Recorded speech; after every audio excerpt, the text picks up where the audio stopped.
हरे Krishna everyone. आज की Bhagavad Gita audio session में आपका स्वागत है। आज हम भगवत गीता के दूसरे अध्याय का 62वां श्लोक पढ़ेंगे। तो सबसे पहले मंगलाचरण। ओम नमो भगवते वासुदेवाय। ओम नमो भगवते वासुदेवाय। ओम नमो भगवते वासुदेवाय। ओम अज्ञानं त्रिमन्धस्य ज्ञानञ्जनशलाकया चक्षुर्मितं येन तस्मै श्रीगुरुवे नमः। नारायणं नमस्कृत्य नरं चैव नरोत्तमं देवीं सरस्वतीं व्यासं ततो जयमुदीरयेत्। नष्टप्रायशव भद्रेषु नित्यं भागवत सेवया भगवती उत्तम श्लोके भक्तिर्भवति नैष्ठिकी। हरे कृष्णा कृष्ण कृष्ण हरे हरे, हरे राम राम राम हरे हरे। जय शिला प्रभुपाद की जय, शिला गुरुदेव की जय, कृष्ण बलराम की जय, श्री वृंदावन धाम की जय, नित्य गौर प्रेमानंदे। हरे हरि बोल। हरे कृष्णा। तो आज का हमारा श्लोक है अध्याय 2 श्लोक संख्या 62। ध्यायतो विषयान् पुंसः संघस्तेषुपजायते, संघात् संजायते कामः, कामात् क्रोधो अभिजायते। भावार्थ और तात्पर्य जगत गुरु शिला प्रभुपाद के द्वारा जगत गुरु शिला प्रभुपाद की जय। भावार्थ। इंद्रिय विषयों का चिंतन करते हुए मनुष्य की उनमें आसक्ति उत्पन्न हो जाती है और ऐसी आसक्ति से काम उत्पन्न होता है और फिर काम से क्रोध प्रकट होता है। जय।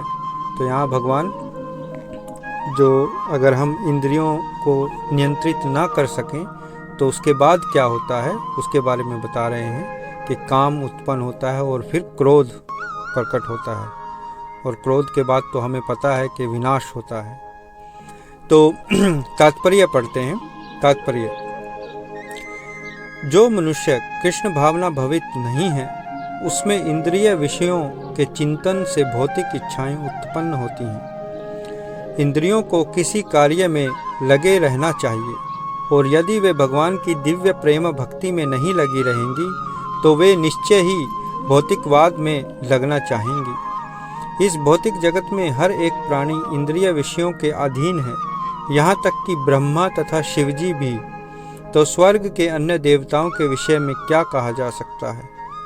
इस संसार के जंजाल से निकलने का एकमात्र उपाय है कृष्ण भावना भवित होना।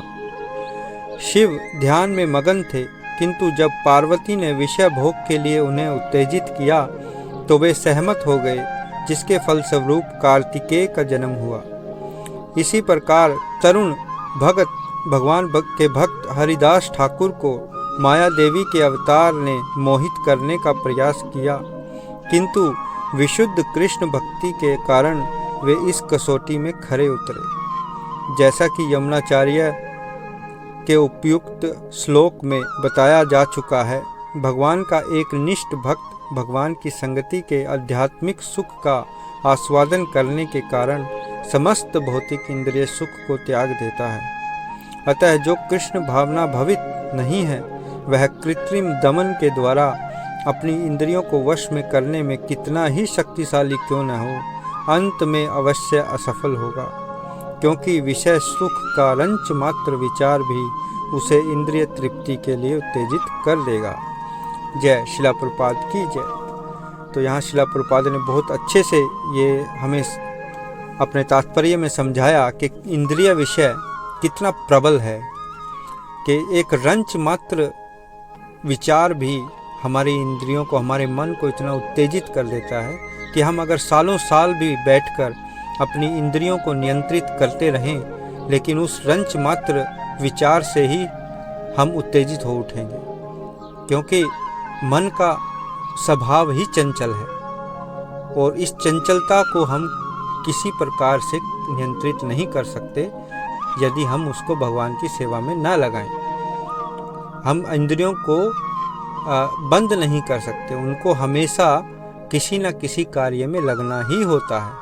अगर भगवान की भक्ति में नहीं लगेंगी तो वो इंद्रिय भोग में लगेंगे।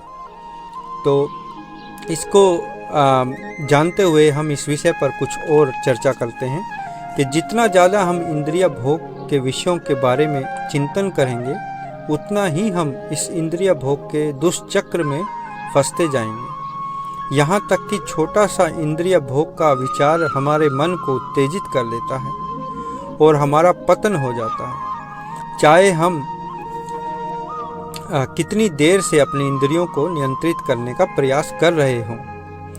यहाँ तक कि भगवान शिव का उदाहरण दिया गया है कि शिवजी इंद्रिय भोग से उत्तेजित हो गए थे, तो अन्य देवता इंद्र देव आदि की तो बात ही क्या है। परंतु इस दूसरा उदाहरण भगवान कृष्ण के शुद्ध भक्त हरिदास ठाकुर का दिया गया है, जो एक युवक थे परंतु फिर भी इंद्रिय भोग से विचलित नहीं हुए, क्योंकि वो शुद्ध भक्ति में लगे हुए थे। तो इसका मतलब यह नहीं है कि भगवान शिव कोई कम भक्त हैं। श्रीमद् भागवतम में शिवजी को सर्वश्रेष्ठ वैष्णव कहा गया है, वैष्णवा नाम यथा शंभु। तो यह उदाहरण इसलिए दिया गया है कि हम इससे कुछ सीखें, इससे हम सीख लें कि हमारी स्थिति कितनी नाजुक है। काम वासना आती है जब बहुत तीव्र भोग की इच्छा मन में हो, और ये भोग की इच्छा पूरा न होने से क्रोध उत्पन्न होता है। ये दुष्चक्र तभी समाप्त हो सकता है जब हम इस ज्ञान को जाने कि हमारी भी एक दिन मृत्यु होनी है। नहीं तो हम यही समझ बैठे हैं कि हमारी मृत्यु नहीं होगी और हम बड़ी बड़ी योजनाओं को बना रहे हैं, अलग अलग इच्छाओं को पूरे करने की कोशिश कर रहे हैं। यही तो माया का भ्रम है जिसमें जीव फंसा हुआ है।